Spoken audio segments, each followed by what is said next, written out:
차로 30분 걸려 불닭 볶음면을 사왔다는 유명 가수 카디비. 조리 과정까지 설명해주는데요. 직접 만들고 먹는 모습까지 보여줍니다. 요즘 해외에서는 이 불닭 볶음면의 인기가 심상치 않다고 하는데요. 특히 북미, 유럽에서 선풍적인 인기를 끌고 있다고 합니다. 주가도 최고가를 경신했다고 하네요. 지식상점. 그런데 이와 반대로 불닭 볶음면을 금지한 국가가 있다고 합니다. 바로 덴마크인데요. 덴마크에서 금지한 품목은 핵불닭볶음면 3스파이시, 핵불닭볶음면 2스파이시, 불닭볶음 탕면입니다. 그럼 이들이 불닭볶음면을 금지한 이유는 무엇일까요? 덴마크 수의학식품청은 라면 한 봉지에 든 캡사이신 수치가 높아 소비자가 급성 중독을 일으킬 수 있다는 것이죠. 그래서 제품을 갖고 있다면 폐기하거나 제품을 구입한 가게에 반품해야 한다고 권고했어요. 핵불닭볶음면 3배 매운맛의 면을 포함한 전체 중량 140g을 기준으로 총 캡사이신의 양을 113mg으로 측정했어요.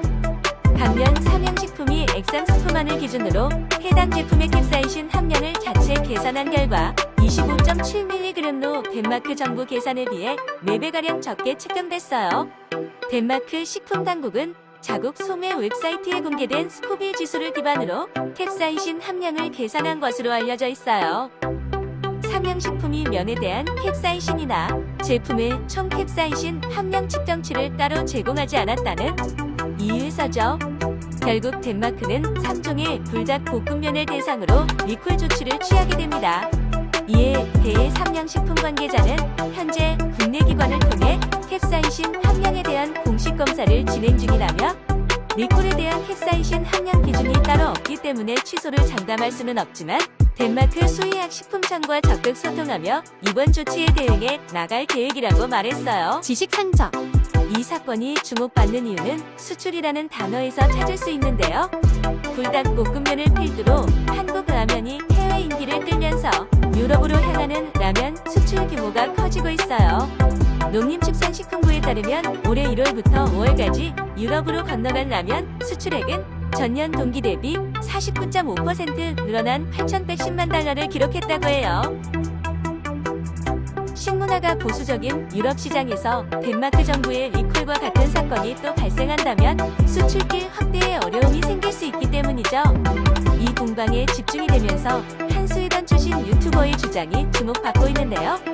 스웨덴 출신 유튜버 스웨국이는 지난 16일 자신의 유튜브 채널에 외국인 혐오 심해서 덴마크 한국 삼양라면 금지하는 사실 이유라는 제목의 영상을 올렸어요.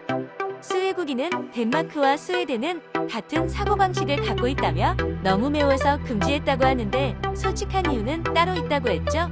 물론 매운 게 위험할 수는 있지만 먹는다고 죽는 거 아니지 않나. 자기 나라 라면을 선호하니까 그냥 단순히 수입 안 하는 것이지 않냐며 10년 전에도 스웨덴에서 엄청나게 핫한 사탕도 색소 때문에 먹으면 안 된다는 쓸데없는 규칙도 내렸는데 나중에 보니 그 색소가 위험하지 않았고 스웨덴인이 너무 오버한 거였다. 앞으로 수입법 좀 완화해야 한다는 얘기가 나왔는데 같은 실수를 반복하고 있다고 강조했어요. 지식상점.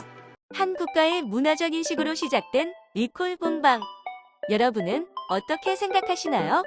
이 사건으로 인해라면 시장 수출에 문제가 생길 수도 있다는 의견과 오히려 라면에 대한 바이럴 마케팅이 될 것이라는 의견이 있는데요. 과연 덴마크의 리콜은 자국의 제품을 유지하고 보호하기 위한 전략일까요? 지금까지 지식상점이었습니다. 감사합니다.